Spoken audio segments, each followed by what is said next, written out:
Good morning, good afternoon, good evening. My name is Sameh Wahba. I'm the Global Director at the World Bank, Urban Disaster Risk Management, Resilience and Land Global Practice, and I'm the curator of this session on Disability is Certain, Inclusivity is Not. This session will delve into key issues related to accessibility and inclusion in both the design of everyday objects, spaces, and experiences, as well as in cities. Now, we look also into opportunities and solutions. Now, the reason we wanted to put together this session together with Ambika Malhotra and Shaina Yang, my colleagues, are threefold. It's basically the why, the what, and the how. So first on the why. Today, 15% of the world's population suffers from one or more disabilities. That's 1 billion people. We're not talking about a small group here. We're talking about a very large group.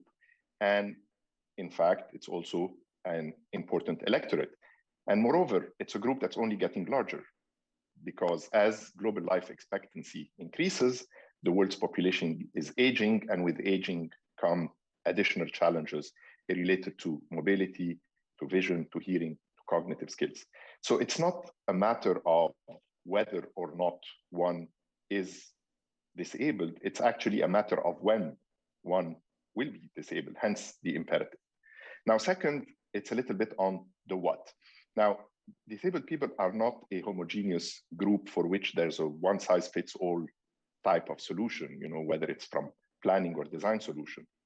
We're talking here about a very heterogeneous group, whether it's related to, again, mobility, sightedness, hearing, cognitive functions, and with very, very different needs. And therefore, we need to have solutions and appropriate accommodations that cater to all. So we can't really check a box. We can't tackle this issue superficially. We can't overlook it. And the reason is, if we are ever to achieve the Sustainable Development Goals of leave no one behind, then there is an imperative to act and to act fast. And it's not easy. In fact, moreover, there are intersectionalities of vulnerability. So when you are disabled and a person of color and a woman and an LGBTQI, that even compounds the situation much more. Now, third is on the how. Finding solutions for inclusivity and universal accessibility is not a corporate social responsibility issue. It's not a do good, feel good type of an issue. It actually makes sense from a business perspective. The fact that the two most important demographic shifts of urbanization and aging mean that cities will increasingly accommodate a larger group of people who are living longer and who are living with more disabilities. But that is an opportunity.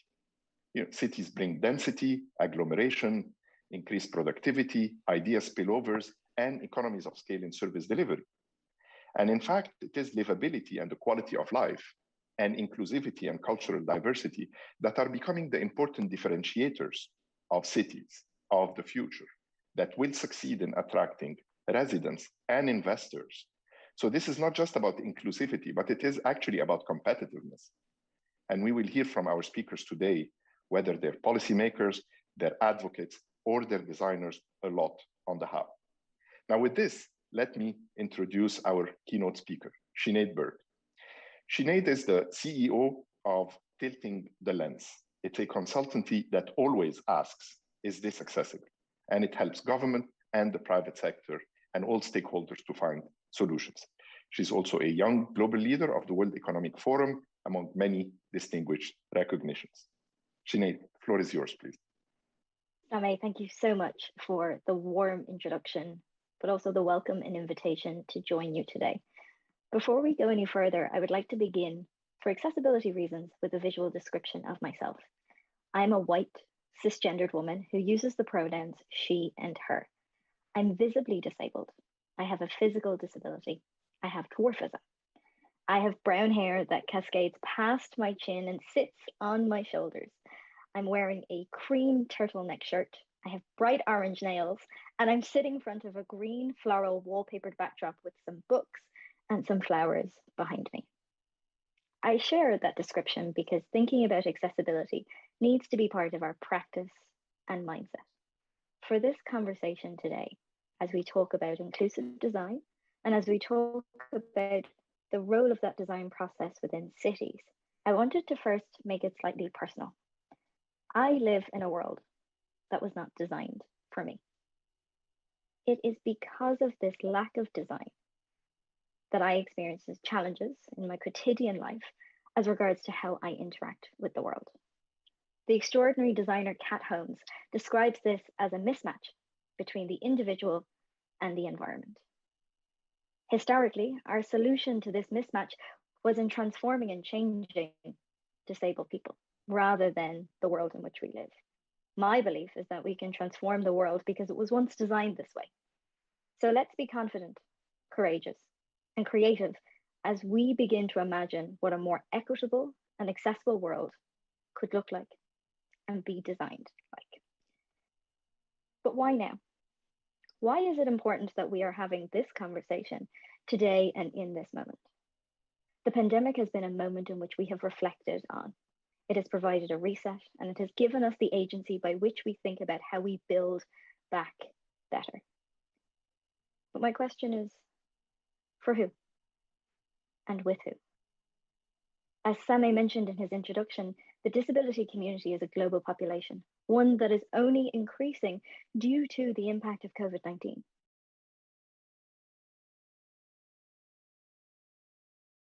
As our pavements began to be occupied by social inclusion for those who are non-disabled. But also, what does it mean culturally? Because as we think about designing with disability, that is underpinned by how we understand disabled people. The pandemic had a dramatic impact on the disabled community globally. To give you an example that is regional and based to me, in the United Kingdom, 6 of every 10 COVID deaths were disabled people. We use language like vulnerable, underlying conditions to minimize our empathy. How do we ensure that in this moment of reset, that we think about these people in the fundamental of our experience? I think we need a new shared understanding of what accessibility is, that its outputs is about creativity, dignity, agency, and ease. There has been some work in this space, many of whom you're going to speak to and engage with very soon.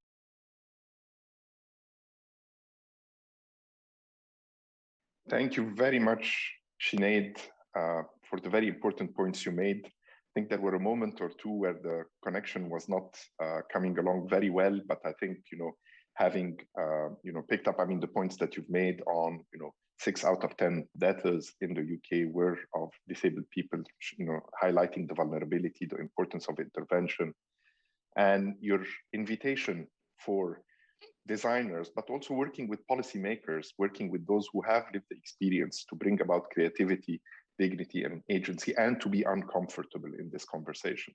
I think this is particularly important. So I think with that, you've set the stage beautifully for us to be able to start the conversation. So with that, let me pass it on to our moderator for the first session. Ambika Malhotra is an architect and urban designer who graduated in 2020 from the Harvard Graduate School of Design and is now working with the National Institute for Urban Affairs in India. Ambika, over to you, please. Thank you, Same, for the introduction. We're so excited to have so many of you listening in from all over the world. Please interact and ask questions to our esteemed panelists through the Q&A function. Now, creating inclusive cities is about advocacy, policy, innovation, capacity building, and implementation. And we hope to uncover the nuances behind these 5 parts through our 3 esteemed panelists on inclusive cities. Now, our first panelist is Dr. Victor Pineda, a human rights expert, a leading scholar on inclusive and accessible smart cities, and a serial social impact entrepreneur. Dr. Pineda's work focuses on urban resilience, inclusion, and sustainability. He is the founder of World Enabled, a global nonprofit promoting the rights of people with disabilities. Over to you, Victor. Thank you so much, Ambika. And thank you, Sama and Sinead, for setting the stage. For accessibility, I will describe myself. I am a Latinx man, 40 years gold. I won't be turning my camera on, but I will quickly go through some slides to illustrate my interventions. My background, like Sinead, is that I was born in a world that wasn't designed for me. And what that means is that I stopped walking when I was about 6 years old, and my future prospects changed. I was denied a chance to go to school, not because I needed to inhabit space differently, but really because of the lack of creativity and imagination of that school in Venezuela. So the power of inclusive thinking is really the power of creativity. It's the power of design to unlock human potential. One of the things that I think is most important in this work is to understand that we are living in the urban century. And for somebody like me that uses an electric wheelchair, that uses a machine, a ventilator, to help me breathe, it's important for me to realize that I'm not alone. 1 out of every 7 people that lives in a city experiences this mismatch that Sinead talked about. So whether it's moving around across the street, whether it's trying to get on a bus, or trying to ensure that I can take my girlfriend out on a dinner at the movies, there's a mismatch between the way that I interact with the space because it was not designed for me. So the question becomes, how do we create more equitable and inclusive designs so that we can have those cities of the future be based on principles of equity, access, and radical inclusion? And I think for that is we have to realize that those cities, the time is now to build inclusive and accessible cities.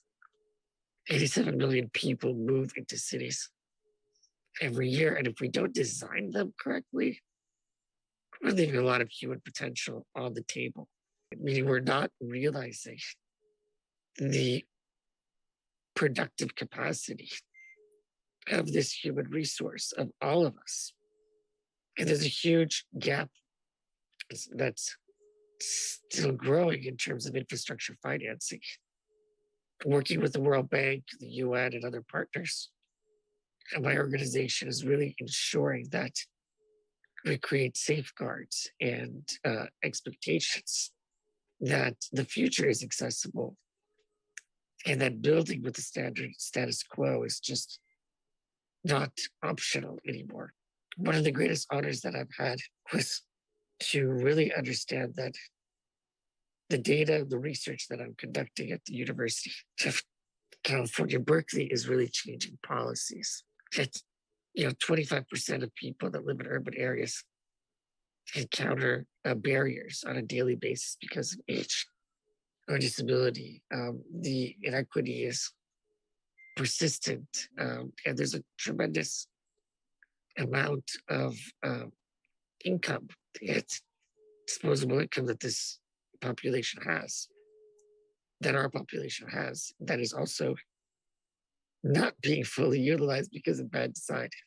The UN Convention on the Rights of People with Disabilities sets a framework to ensure that countries all over the world can achieve a certain set of promises and to mainstream accessibility within public policies, plans, and designs. And that is a treaty that I encourage all of you guys to look at, because virtually every country in the world has signed on to it. It also informed, through the advocacy work that many of us did, Sustainable Development Goals, and particularly SDG 11, on safe, inclusive, and resilient cities. So there are very clear normative frameworks, targets, and goals that we need to all work towards. Next slide. So with that, I'll just leave this. We ultimately are all accountable, whether we're in the media, whether we're in academia, whether we're public policymakers, to ensuring those designs are in the procurement policies, in the website design, or in the way that we organize live events like these. But ultimately, we need to be part of a community. So Cities for All was launched with the help of the UN and the German government about 2.5 years ago to create a community of practice around equitable urban development and equitable and inclusive urban transformation. So I want to just encourage everybody to check out the Cities for All Global Compact and campaign and join our global movement. Thank you very much. Back to you, Summer. Well, if I have 1 minute left, I'll just say this. Yeah, we've been doing a lot of work with a lot of partners, but I think the core is that we bring people together. We do data and research, collect the insights, and then we develop tools and advisory services to really transform organizations that are advancing issues to make sure that they also elevate the motto, nothing about us without us. And you can learn more at cities.all.org.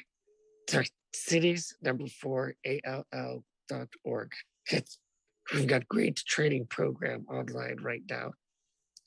Thank you so much. Back to you, Ambika. Thanks, Victor.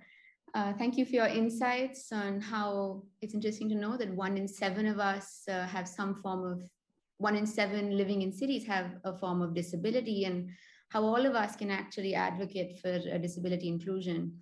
But what role does the government play in building the framework within which we can bring change as designers? So Maitri Bordiadas is the practice manager of the urban program at the World Bank and was previously the bank's first global lead on social inclusion.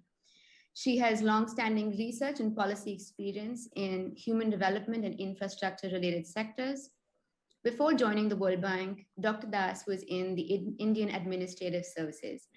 Over to you, Maitri. Thank you so much, Ambika.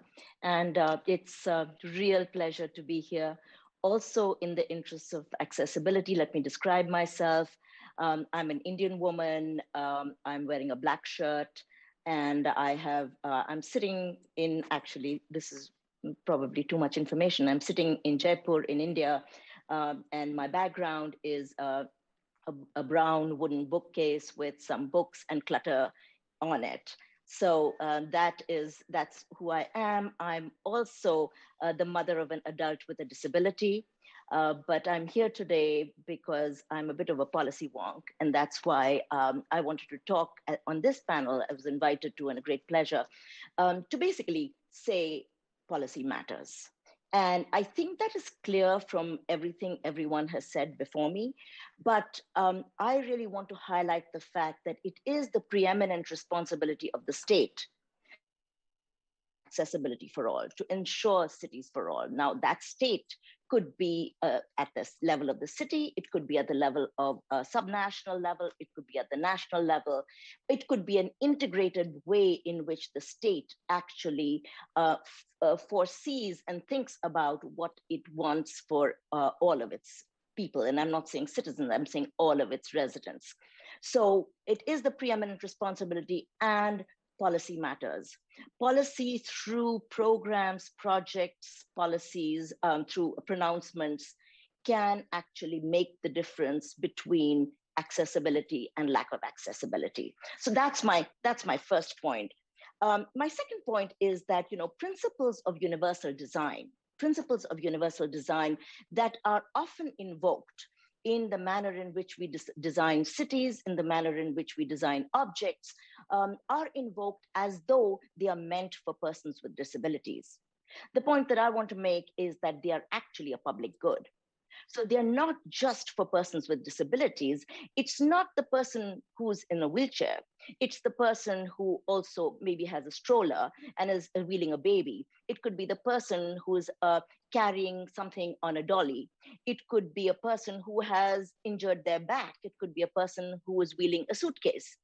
So accessibility is actually for everybody. And as Samay pointed out, it's not a question of whether we're going to have a disability. It's a question of when we'll have a disability, when we'll probably break our leg, or we will have a temporary disability. We may have a permanent disability. It's a question of when. So for instance, Siri was designed for persons with visual disabilities. And in fact, Siri today is something we all use because it just makes our lives so much simpler. So when we design for disability, we are actually designing for everybody. The third thing I wanted to highlight, and this is something Samay said in his opening as well, is that there is quite an intersection between aging and disability. So while there are only 15% of the population in the world has a disability, in fact, about 46 or 47% of persons above the age of 60 have a disability. So there is definitely an intersection of aging and disability. And for that reason, what we find is that a lot of accessibility initiatives take place in societies and in economies, and is that there is an intersection of aging, disability, and sort of people who are further along in the transition, whether it is the demographic transition or it's the economic transition. So to put it very blandly, in fact, OECD countries and cities in OECD countries tend to have a lot more in terms of accessibility in their cities than do non-OECD countries. That said, again, it is not an OECD issue. Now, just because OECD countries are more likely to have accessibility of their public transport, of their sidewalks, of their public spaces, of their elevators, it is true that non-OECD cities are also showing us the way. And they are showing us the way in, for instance, in Senegal, in Dakar, the public transport system is accessible. Way back in the mid 2000s, Rio de Janeiro had a project that targeted persons with disabilities in urban areas.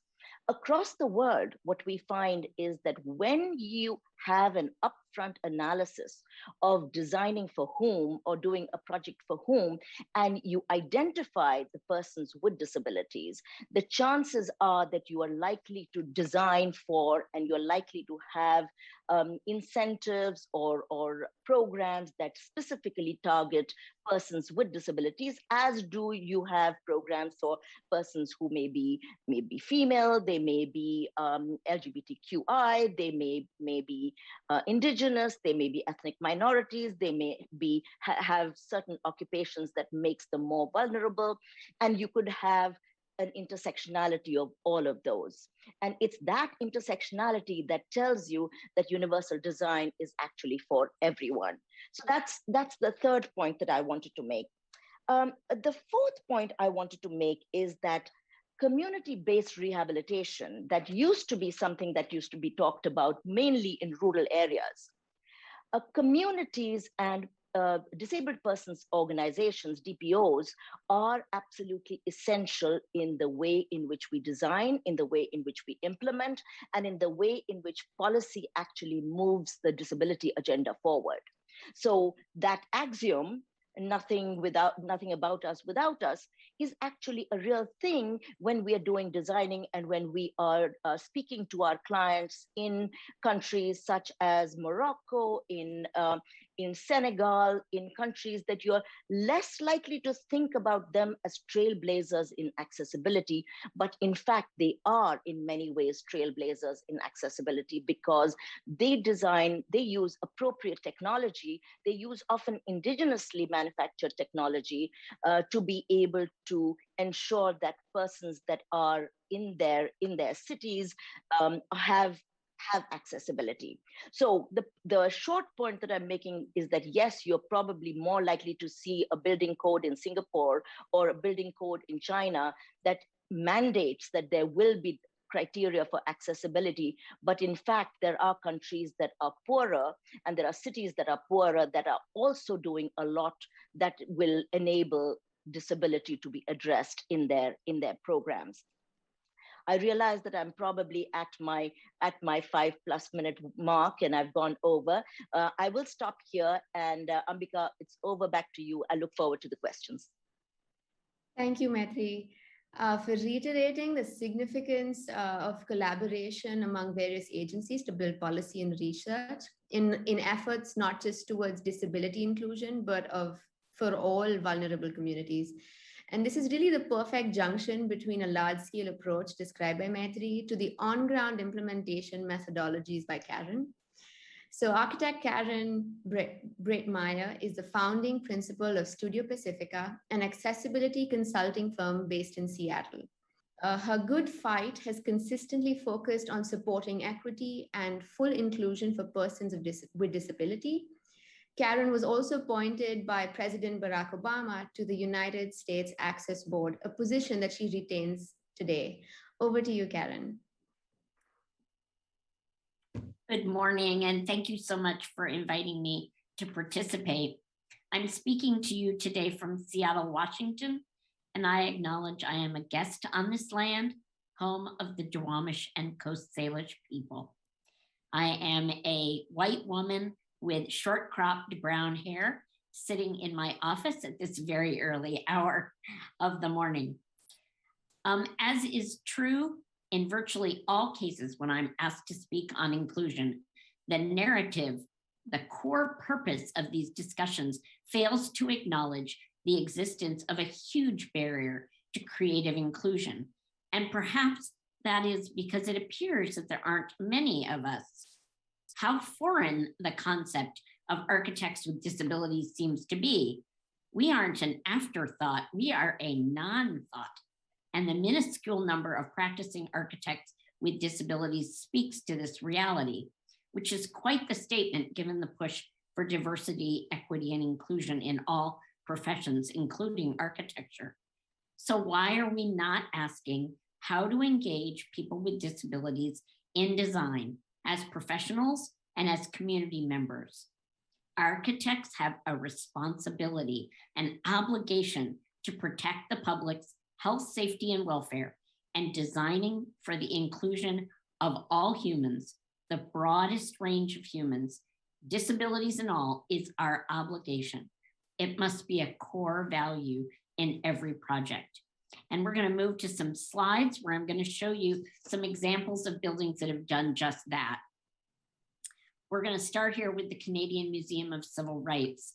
This museum provides excellent examples of multi-sensory experiences. We're seeing here white stripes on the floor, which are tactile guides for folks in the blindness community. We're seeing sign language interpreters embedded in all the videos as shown here, and adequate lighting on the interpretive text. And then we're seeing here in this image, inclusive seating. So a gentleman in a wheelchair is sitting next to a young girl seated on a bench, shoulder to shoulder, and the bench has backrests and arms, which support people of all ages who want to enjoy the view. Here in the US, one of our great new examples is the US Olympic and Paralympic Museum. Here we're seeing a large atrium in the museum with people milling about, including people who use wheelchairs.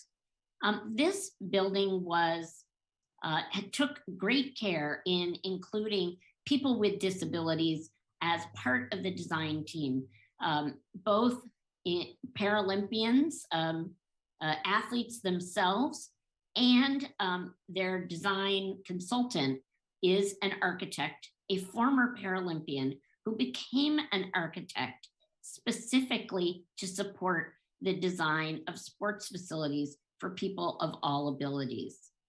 Here we are at the iconic Ed Roberts campus, a building with its very strong colored red spiral ramp. This building is home to many organizations that support people with disabilities, and it was their participation that sparked, I think, its innovative and eye-catching design. And here we are on the Gallaudet campus. Gallaudet University is the home of an amazing design principle called Deaf Space. This was a collaboration between architects and deaf architects to come together and develop design principles that support the deaf community, giving our non-deaf architects guidance on how to create spaces that are safe and inclusive for all people, but with particular focus on those of us in the deaf and hard of hearing community. Here we are at the Space Needle in Seattle. This is a project that my office worked on, and it was a renovation to a 1960s very tall observation tower. It's one of the sort of landmarks in Seattle, and they created an accessible route out to the observation deck, which was not available. And they also were able to extend the thrill of looking over that edge. You can see the glass goes all the way down to the floor of the observation deck. And that no longer are we as people who are seated, trying to peer over the railing, but now we get to participate in the thrill of the experience. So thank you very much for showing some really great examples, and I'll turn it over to Ambika. Thank you, Karen, for unfolding some of the methods of design that many of us in the audience can be inspired from. We've heard three important messages that cover a spectrum of processes that make cities more inclusive towards people with disability. So we now move on to our modulated discussions with all three panelists in hope of some collaborative thoughts and ideas. I again encourage the audience to engage with our panelists through the Q&A function. Karen, Maitri, and Victor, please feel free to jump in and discuss an idea as we go forward. So today, over 15% of the world's population suffers from one or more disabilities, as Victor just mentioned. And as global life expectancies lengthen, this experience of disability is not a question of if, but when. So maybe we could start with Victor, if you could elaborate why the notion of cities for all is critical, not just from an ethical perspective, but also from an SDGs standpoint. Thank you, Ambika. And I want to just ensure the audience realizes that we don't suffer from our disabilities. We suffer from the fact that the obstacles that have been put before us through inadequate design create an undue burden. To many of us, there are higher transaction costs to living out our lives vis-a-vis non-disabled peers. So it's important that we start to understand that many of us carry, like we carry implicit bias on gender and race, we also have an implicit bias on disability. So there is this sort of ableism, like sexism and racism, that is built into the design of cities. And whether it's modernist, thinkers like designers like Corbusier or others that thought about a standard body and a standard model and a modernist approach of what reach is and height is, that physical exertion could be. We carry that legacy, and our cities have built with a lot of those ableist notions, legacies. I think the important thing to understand is that for us to achieve the Sustainable Development Goals and those specific inclusion targets that are spread out across all the goals, and to realize, a future that leaves no one behind, it really is up to each one of us to design with inclusion, because one of the most important things that I remind my students or my clients, just that if we don't explicitly include, we implicitly exclude. So it's really about understanding that any one of us has the opportunity to make that space inclusive by understanding the variety of experiences, bodies, and lifestyles and preferences of the people that we're interacting with or designing for. And one of the best ways to do that is to actually engage with those target communities and the user feedback and usability testing in the design process as well. Thank you so much. Right. I guess we'll move on to the next thing, but that's really interesting. You're absolutely right. You're not suffering, but it's really caused by the built environment. And I guess from that point, Karen, how do you really see a designer's role in a city level participation? What do you feel the designers need in place to be able to implement on ground, systems that we really need? Thank you. I think, when we look at the role that designers play in increasing disability inclusion at the city or community level, I think we have to first ask how inclusive the community of designers are. What do architects and designers with disabilities bring to the table? Well, I think lived experience is the greatest strength. Being trained as an architect, I can see design projects from both sides, that of the disabled user and that as, the designer trying to solve the problems of our clients. People with disabilities have faced a world that, in many ways does not suit their needs. Sinead brought that up, Victor brought that up. And I think they've largely developed a system of hacks and alterations that make it possible for them to live in this misfitting world. So let's go to them. Let's ask them to suggest ways to create better spaces and places. And I think you'll be surprised that they will provide fundamental change in the way we design and in the outcome. The other thing that we want to look at, what are the 4 things that we could do to make headway here?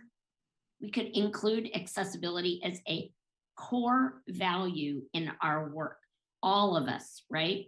Starting from the proposal stage, including accessibility consultants or engagement with people with disabilities in all of our projects, all the way through to construction implementation.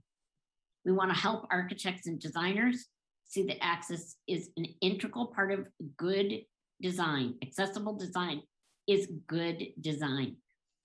And that the architecture profession can advocate for disability diversity within the profession, changing the culture of the profession, and changing the public's expectation that design solutions will take all humans into account. And I think those steps help support good design, creative access, diversity, inclusion, equity, and accessibility. Thank you. You're absolutely right. But so wondering if now we've kind of understood how the design cohort kind of needs to look at it. I wonder if from a policy aspect or from a larger scale, do you feel geographically we could learn between Maitre, maybe between North America and South Asia, as those are 2 parts that you've focused on extensively. Do you think they could, what are the differences that you see in the context, and can the 2 spaces learn from each other at different scales? Ambika, absolutely. I think that, so let's just talk briefly about America, okay? The Americans with Disabilities Act is an iconic piece of legislation. And the reason why it is an iconic piece of legislation is because of the amazing number of disability rights activists that influenced that legislation and are holding that legislation accountable. Now, many of the disability rights activists actually believe that the legislation goes far enough, but the enforcement doesn't go far enough. And that is an important issue that is a separate one. Now, South Asia, interestingly, has a very strong disability rights movement. It's a homegrown movement. It is not terribly influenced by external, external sort of factors. It's very homegrown. It really is embedded in the constitutions of each of the countries that are that make up the region. What can the two learn from each other? I think what the two can learn from each other is the manner in which advocacy can make a difference, number one. Number two, the manner in which there's a cost that people think that there's a cost to design that people think that there is, and there is, and then there's a benefit to design. Okay, I think it's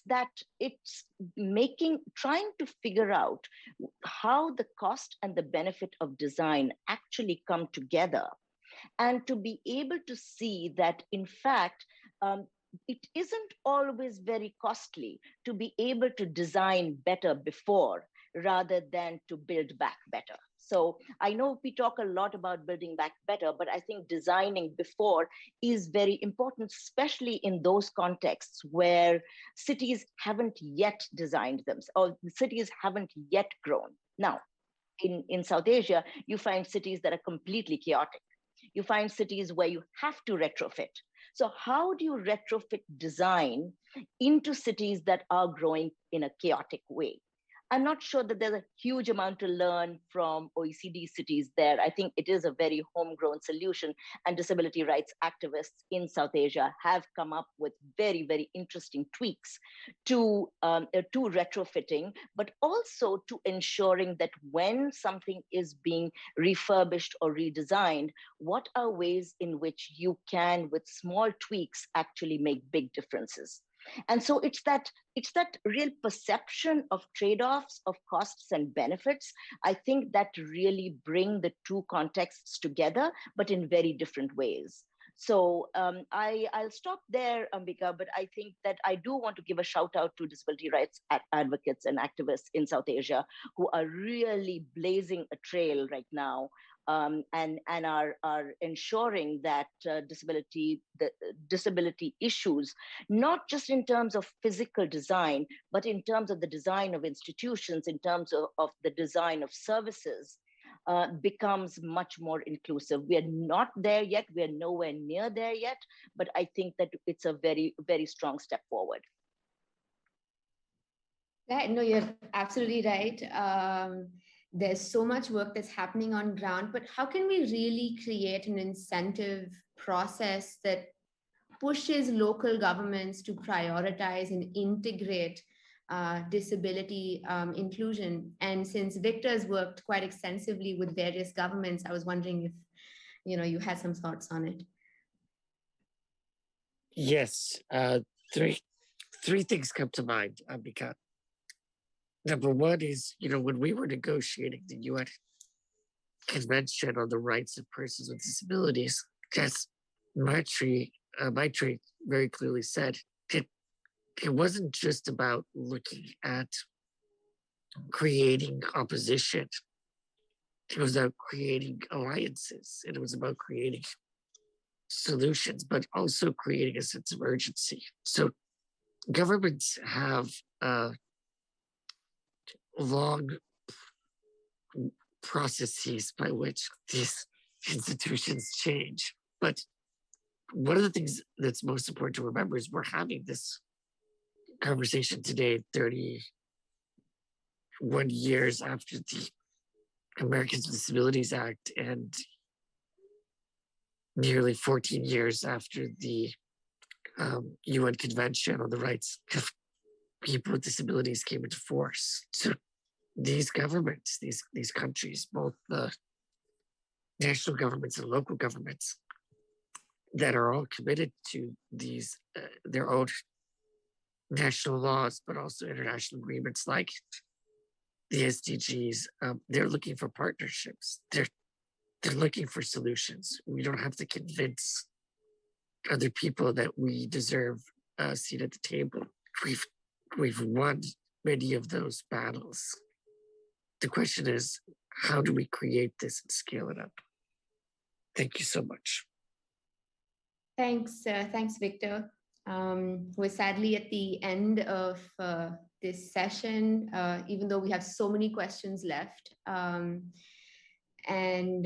Looking at inclusivity as different formats in terms of long-term sustainable solutions is so important.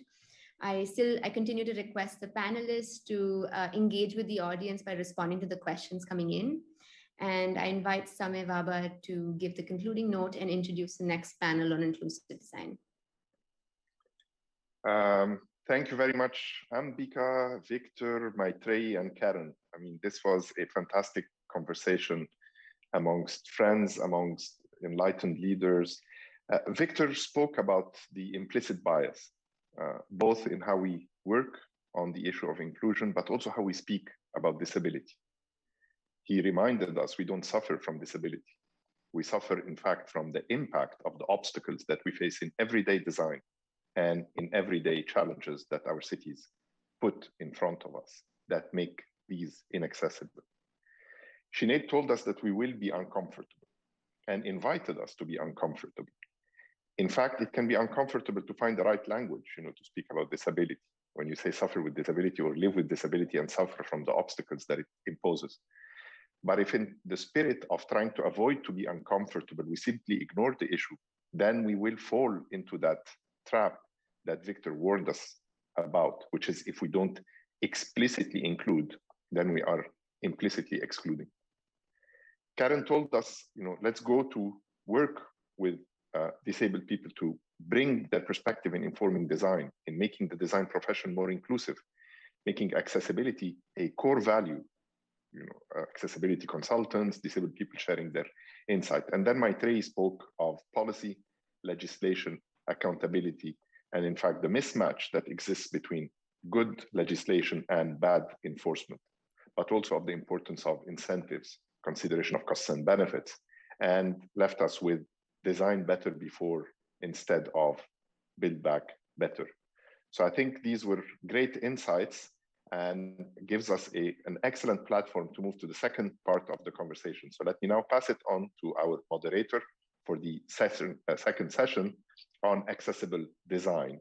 Yang Yi, or Jenny as we know her, is an architect, a researcher, a graduate of Cornell who is currently studying for her master's degree at the Harvard Graduate School of Design, in fact, on this very exact topic, on inclusive design in health and in urban development. Jenny, the floor is yours. Thank you. Thank you all panelists, Sameh and Ambika. We have generated some incredible conversation on inclusive city, and we now transition to the intimate human experience and architectural scale in designing an inclusive and accessible world. So here, Sinead, I'm here to introduce Sinead. Sinead is the CEO of Tilting the Lens. Through an education, advocacy, and design approach, Tilting the Lens works to create more accessible practices, products, and places to build a more equitable world. Sinead is one of Fast Company's most creative people in business and is a member of the World Economic Forum's Young Global Leaders. She is appointed by the President of Ireland, Michael D. Higgins, as a member of the Council of State and sits at the Ireland's Future of Media Commission and Gucci's Global Equity Board. Over to you, Sinead. Thank you. Jenny, what a warm introduction. I think I may owe you or you owe me an invoice. That was far too kind for the setup of this panel discussion. It is a real privilege to be back speaking with you this afternoon or this morning. I just want to highlight the threads between the conversation that has just happened and this one. As we move from thinking about what an inclusive city looks like to then focus on the specificity of inclusive design, know that these two topics are not disconnected, but actually inextricably linked. In the introduction to this panel, Sameh talked about the necessity of being uncomfortable. but also about becoming more familiar with language. And I'd really like to start there. Disability is not a dirty word. Due to our historical discomfort around disability, due to the narratives that we suffer, that it is something to be pitied, that disabled people are less than, we began to create synonyms within our language to make us more comfortable, like special needs, differently abled, or focusing on our abilities rather than our disabilities. If we ever want to move to the action of inclusive design, we have to become more comfortable with the language, rhetoric, and conversation. That's not to say we can be complacent within our position of awareness, but we must, with pride and dignity, say the word disabled. Now, some people will prefer person-first language, which is person with a disability. Others, like me, will prefer identity-first language, disabled person. Again, if we don't get comfortable with the language, we will never move forward. But what does that trajectory in moving forward look like? I have been a long admirer of Karen's work, and I am so thrilled to be able to share this virtual stage with her. Karen spoke about accessible design is good design. As a disabled architect, there is no one who knows that better. But I would push you to even think further. Accessible design is beautiful design.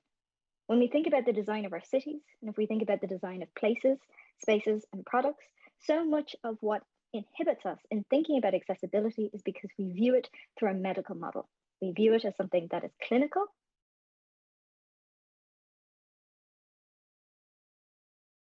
And we design it within legislation that is compliance-based rather than best practice. For example, have you ever been in an accessible bathroom? It's really ugly. It's because we design it to be that way because nobody disabled has a touch point in the midst of the process.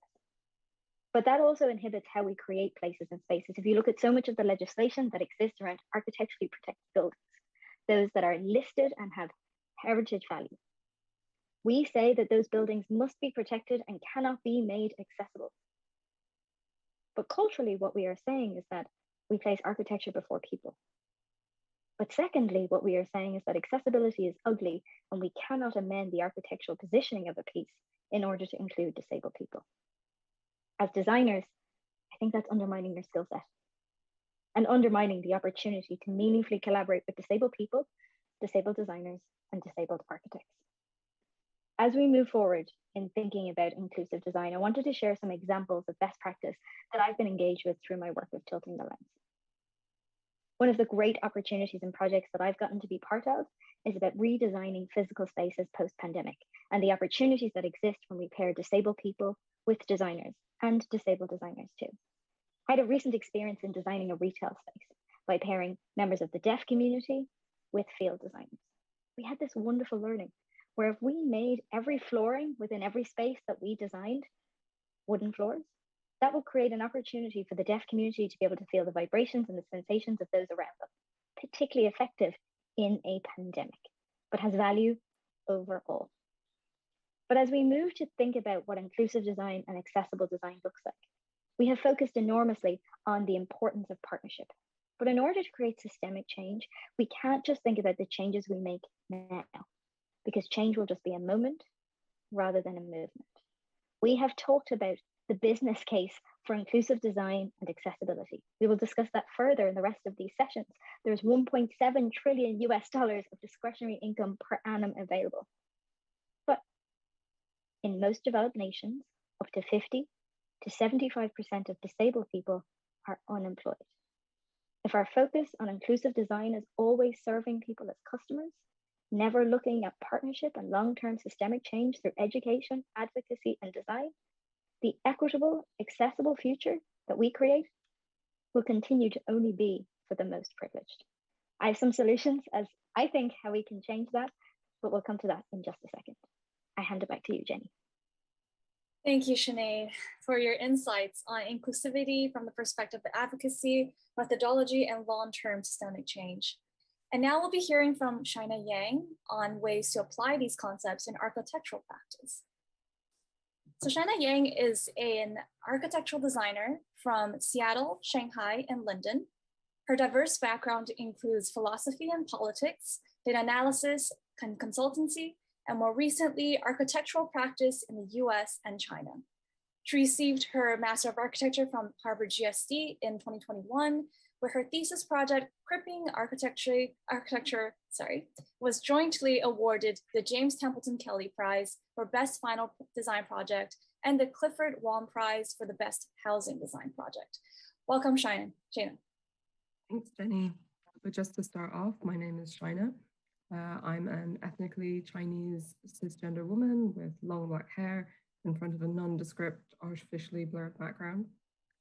I am able passing, which for me in particular means that while my disability is actually physical, it isn't physically visible on a day-to-day basis for the vast majority of the time. Today, I would like to share 3 broad stroke mental shifts for inclusion in design, specifically in architecture, through the lens of my thesis. And I've increasingly advocated in my design work that universal design is very necessary, but insufficient. A heterogeneity-centric mentality would call for a proliferation of diversity to capture edge cases, rather than solely a proliferation of standardization that attempts to capture everyone. And I tried to create an example of this kind of thinking with my thesis, where I began with a question: what would architecture look like if it was designed for a community of bodies in wheelchairs as the neutral normal? I ended up designing a housing estate set in London using a ton of ramps to capture this alternate normal. I purposefully kept the scope of my intended community tight, including wheelchair users alone rather than all possible disabled people, so I could address nuances within what is already an incredibly complex group. But we actually see a similar line of heterogeneity-centric logic all around us, so it seems absurd that this gold standard of universality overall should only be reserved for disability design. Across the world, Chinatowns, Koreatowns, Little Italys, and etc. had unquestionable urban color and authentic homes for their respective diaspora. Wheelchair users, the deaf and hard of hearing, blind and partially sighted, etc., not only share a culture, but also an overlapping set of needs. So why shouldn't some of them choose to benefit from a similar model? Much must be made universal, but we also have enough room on this planet for specific groups to pen what their surroundings look like for themselves. That brings me to my second point, which is prioritizing the viewpoints of those who have lived experience. This was one of my earliest diagrams, based on one of the things that I miss the most when I am in a wheelchair and miss the most when I was once a full-time wheelchair user: the ability to get my face right up to the glass and immerse myself in the view outside completely. Next slide. Creating a completely new type of window, an inverted bay window, if you will, was almost second nature. And whenever I show this to anyone, the response I always hear is, wow, that's so obvious, but I never would have thought of it. But to be honest, had I not had firsthand experience of my own and continue to live through that experience, I would have never thought of it either. Elevating people with disabilities not only into spaces where design discussions are being held, but literally into the status of designers themselves is something I believe has no substitute. The third mental shift is perhaps my most optimistic, but more so ever than before, we are celebrating diversity because we recognize that things outside of the hegemonic mainstream are beautiful, exciting, and wise. I like to think of this mentality as based on curiosity, not only an openness to underprivileged narratives, but an eagerness to seek them out for their own sake. And this does mean stepping away from the hegemony of adaptation, rather than thinking of ways we can retroactively alter or even redesign established conventions as the only thing we do. Also having the courage to pursue new ones entirely. It pushes beyond the sort of sternness and gloom of problem solving. And disabled communities have had quite a lot of only ever being conceived of as a problem for society to solve. So yes, the project you've seen today was designed with a specific user in mind, but was also open to everyone. And I'd like to think that if it were built, it would be a beautiful space for any and everyone to be, and one unique in its morphology precisely because it was designed according to parameters outside of the normal. In this curiosity-driven design that sees inspiration and generative thinking rather than problem-solving design that sees challenges and code compliance, there is spatial intrigue and even originality. But to finish off, It would be irresponsible and insulting to have mentioned all of the dreams that I just did without acknowledging the cold, hard realities as well. The privilege that brings me here in front of you today is incredibly rare. Here in the United States, where I currently live, there is no wheelchair accessible Section 8 housing. SSI, the Disability Welfare Program, does not even bring its users up to the poverty line on its maximum benefit.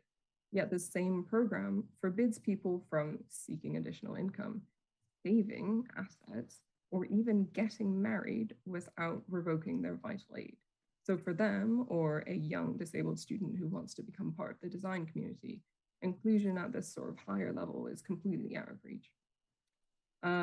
For my, American designers, the SSI Restoration Act is currently in Congress, and have you heard of it? Do you know what it is? And of course, globally, similar work has yet to be done. So I really want to advocate for the exciting and inspiring and positive design thinking of the future, but there is a cloud that hangs over it all, and that is that other work must be done as well, which we must do as citizens and humans first. Thank you.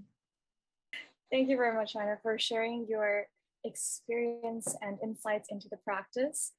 We have now heard from both panelists on design inclusivity and perspective of advocacy and practice, and we will now move on to the moderated discussion with Shanna and Sinead. Now we encourage everybody to use the Q&A function to send in your questions, and in this session, we hope to facilitate some insightful conversation on topic, and hopefully a back and forth between our two panelists. So the first question I wanted to bring up was that from both your presentations, you kind of address the blind spots that we have as designers and just as a person living in any city, really, and community. Now, most cities are designed for a fully abled male. Now, how do we, and that include many people from the design, now how do we move away from that, and how should design target multiple user profiles or multiple types of people, or should there be no targeting at all? What is the method that we should be using to move away from this fully abled citizen? Yeah, I think there's, I think one thing that we have to remember is that designers seem to have infinite patience for nuance and considering all of the different parameters in so many other areas. So, in this area, it really is no different. It is the same sort of skills in the design profession that we apply to all of our other issues. And it's things like using context, using other constraints, policy, purpose, program, functionality, et cetera, and all of these things to determine what, might be the most appropriate case. I spoke about universality versus heterogeneity. And I think it's like super important that there are things which are simply designed according to universal design principles. And there are so many public things, public spaces that just need to be accessible to everybody, and where there are very simple solutions to make things accessible to everybody in a beautiful and, simple and straightforward way. That said, as I said in my, in my short presentation, I also think that there is room for there to be more tailored solutions, and for that to kind of happen on a spectrum. I think currently we only see these extremes in the sort of very private, honestly, like very economically well-off people, which are very rare, and even rarer within the disabled community, who can afford to, have like houses commissioned to them and their specific needs and stuff. And it would be wonderful if everybody had that. But there's a massive spectrum in between the most public, using space and also the most private of spaces. And how can we have that kind of nuance that means that there is a heterogeneity and diversity of types of spaces that allow for everybody to feel, as if there's some place which is, made for them, I guess. To build on that discussion, and I think, Shani, your points are wonderful and your presentation was really extraordinary. I think we need to commit to the understanding that this is a continuous process and practice, and that our learning and education will evolve over time as we experience the world differently and begin to build places and spaces and design them differently. I think one of the key fundamental changes that is needed to be embedded in order to create that systemic change is about the education that young designers and architects have access to. That is the education in the curriculum limiting awareness and knowledge of accessibility to that which is of compliance. Because if we can educate a whole cohort of designers with a different mindset, that immediately transforms the industry and what's possible. I think that's really fundamental to our long-term success in order to think about these things meaningfully and with disabled people. And I think that to underline that point even further, we need to then be thinking about what are the barriers to accessing education and academia, which has already been spoken about today, which then inhibits the potential for disabled people to then become designers.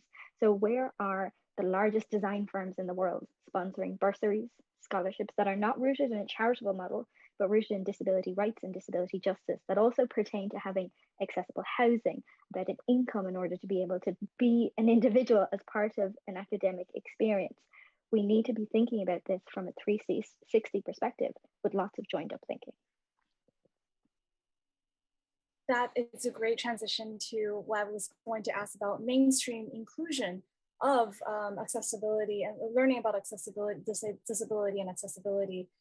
How do we mainstream inclusion in everything we do, starting from what you were bringing up in early childhood education, perhaps, to disability inclusion in businesses?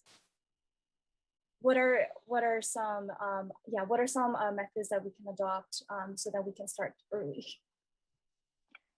My background is in education. I'm a primary school teacher or an elementary school teacher by trade. At 3 feet 5 inches tall, there was grave concern when I first entered into the classroom about how I would cope. And the use of cope and capacity is really intentional when we talk about disabled people. There was fears that I wouldn't be able to gain respect from the children because they would be bigger than me. But the greatest concerns were about the design of that environment, because a classroom is not designed for a disabled teacher, or at least a physically disabled teacher.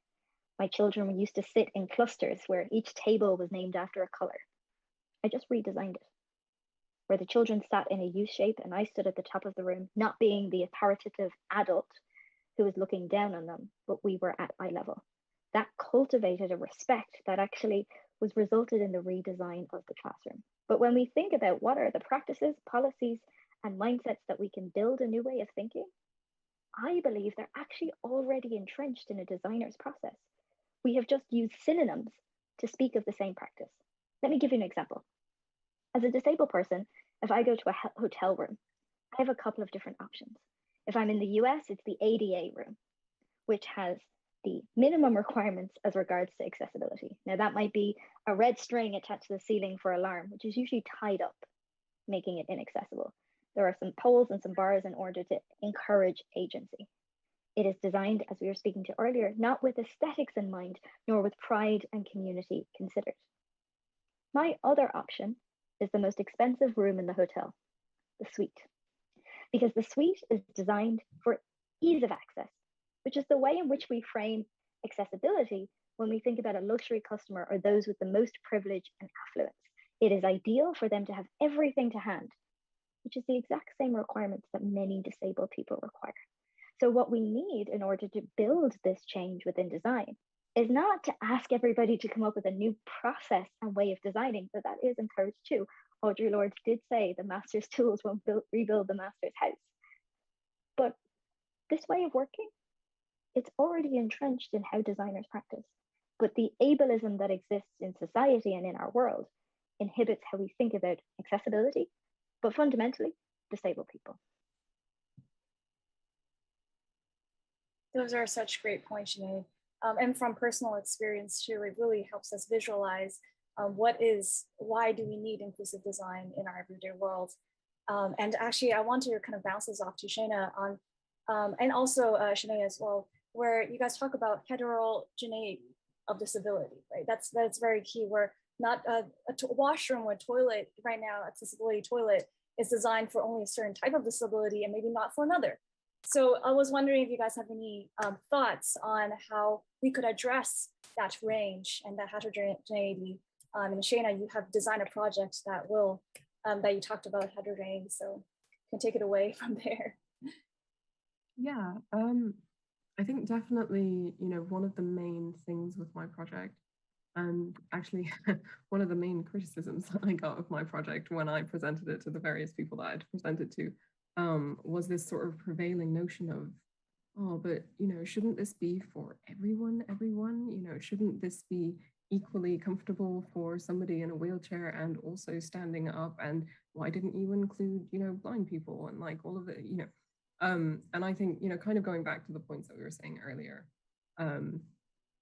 there's a lot of room for nuance and for context.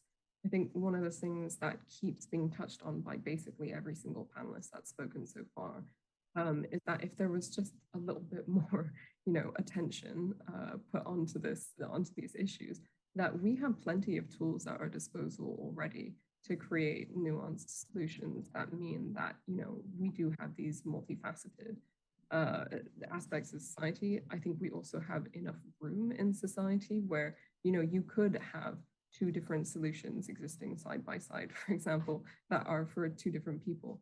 I think a reality of disability, which is statistical, is that the further away you are from, the norm, and by that I mean literally the numbers, population of what people on the planet tend to look like. The further away you are from that, the further you are away from other people who have disabilities as well, and disabilities present extremely differently.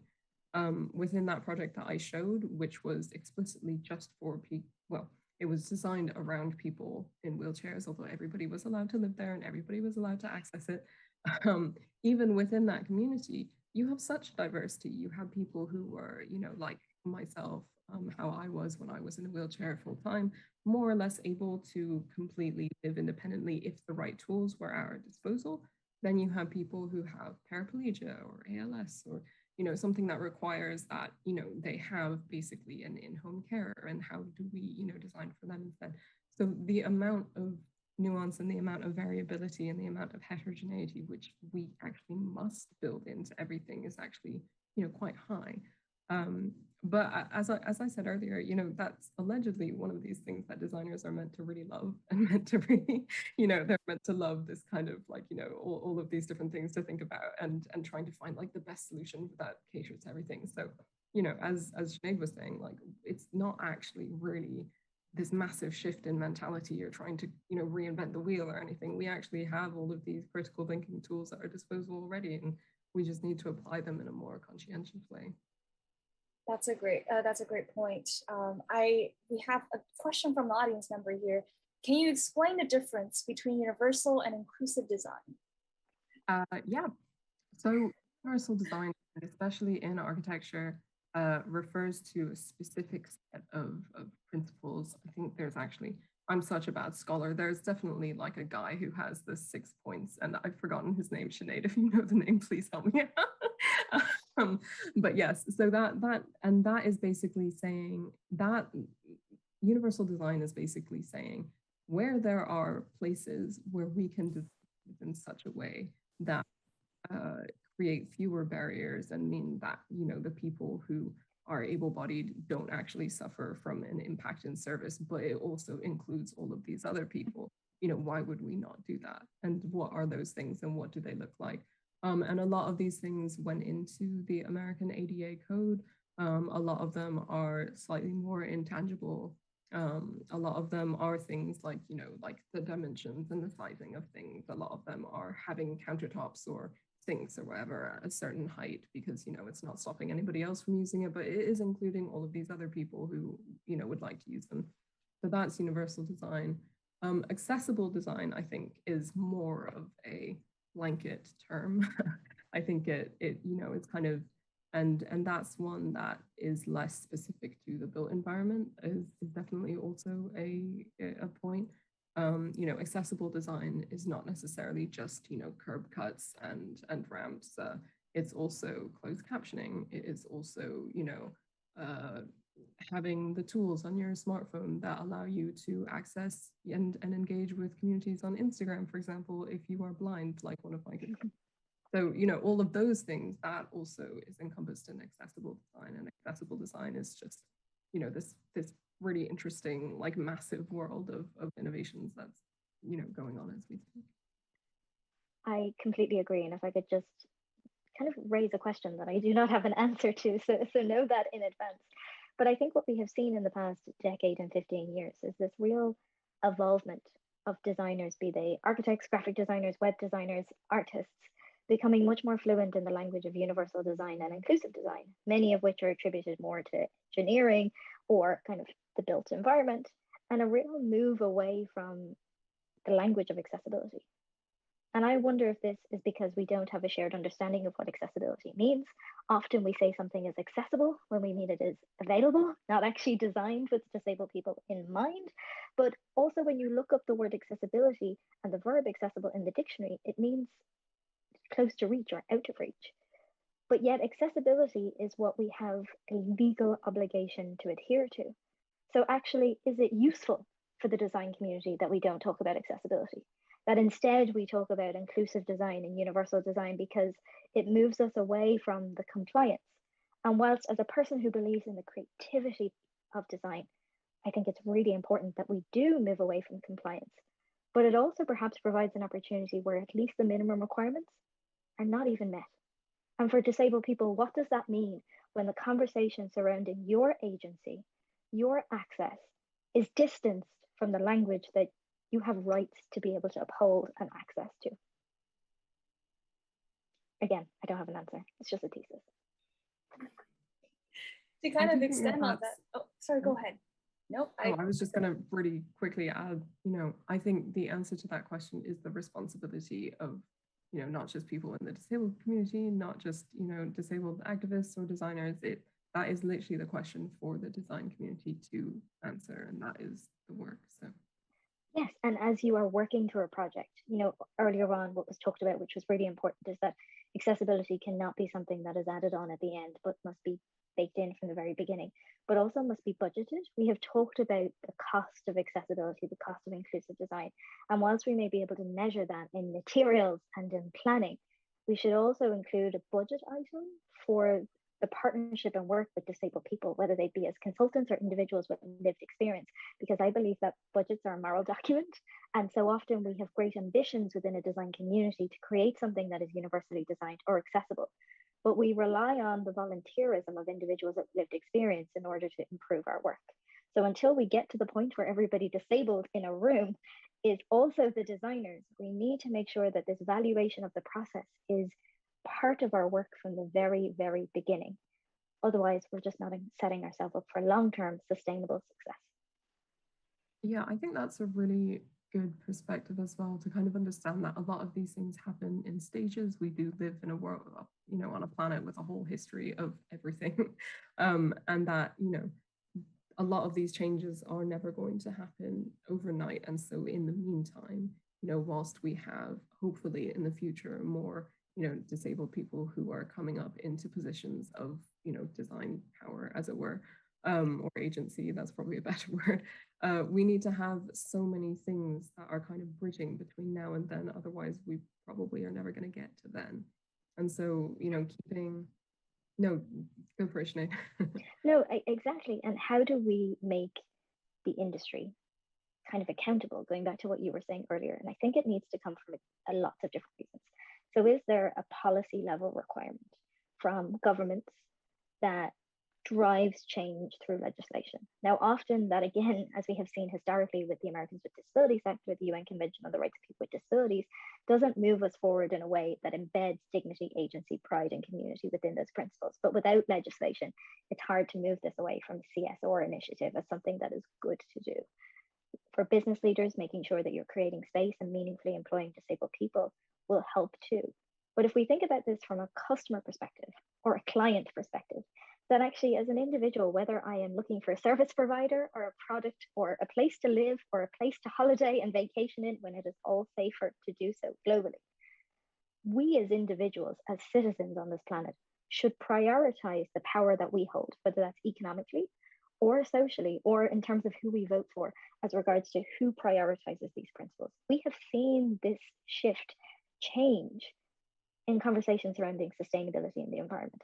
Not enough, and certainly not fast enough.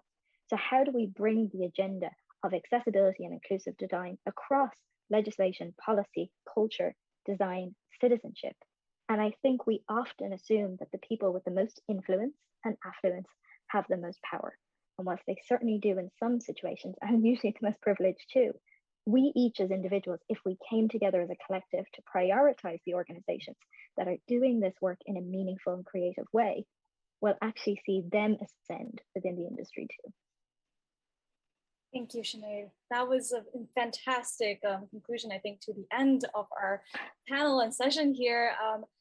We come to the end of this panel with incredible insights into policy principles and business imperatives and individual empowerments that drive design, inclusivity, and accessibility. Thank you again, Sinead and China, on sharing these ideas on initiatives that we can enact upon for a more equitable world. And now I will pass it to Same for concluding notes on this panel. Thank you. Thank you very much, Jenny, Shaina, and Sinead, for a fantastic conversation. I mean, so much has been said, and it's going to be hard to summarize it. But I mean, Sinead spoke about accessible design should not just be good design, which is, a point made in the earlier panel. It should be actually beautiful design, and she explained to us how we view things in a clinical medical model, but that we actually should tilt the lens, meaning we should not design for compliance, but rather design for best practices.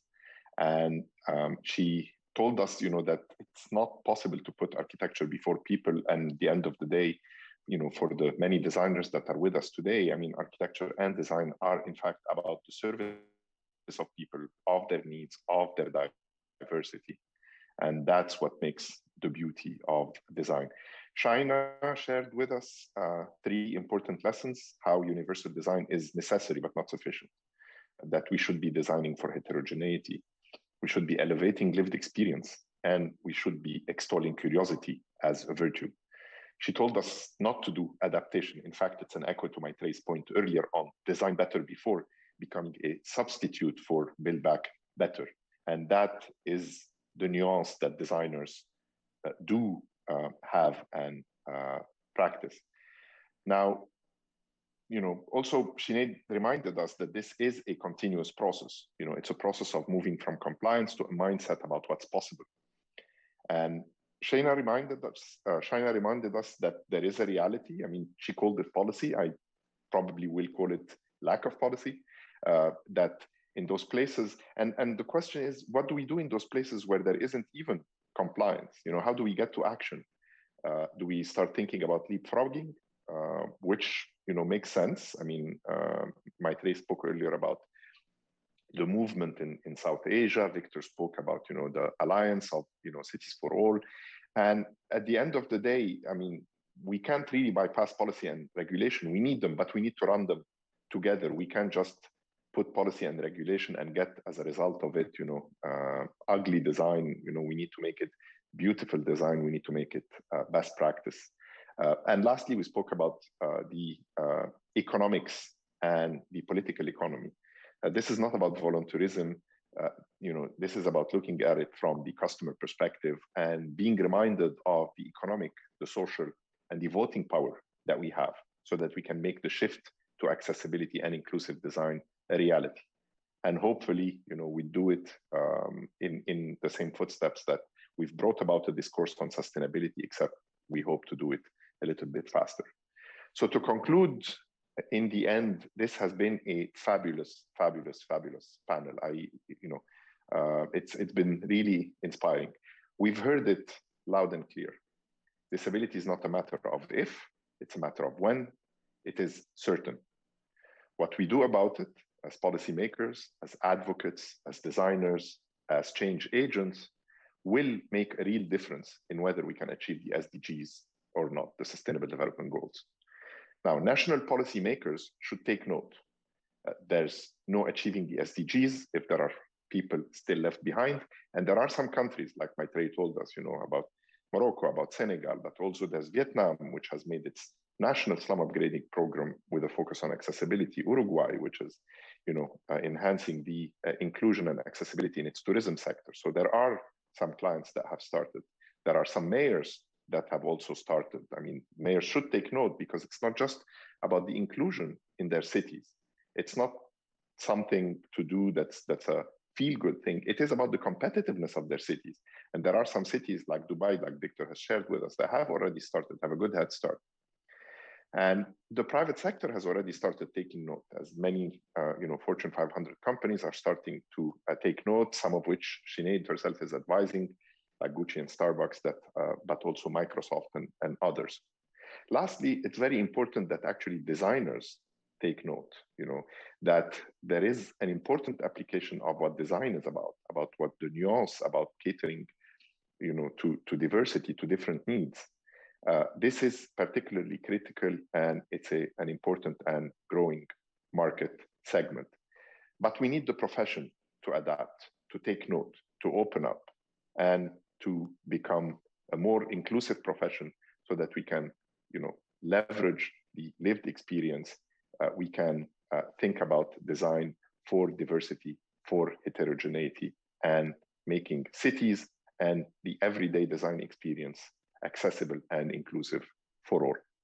So lastly, a word of thanks for our fabulous speakers, Victor Pineda, Maitreyi Das, Karen Brittmeyer, Sinead Berg, and Shaina Yang, and our fabulous moderators, Ambika Malhotra and Jenny Yangi, for their superb contribution.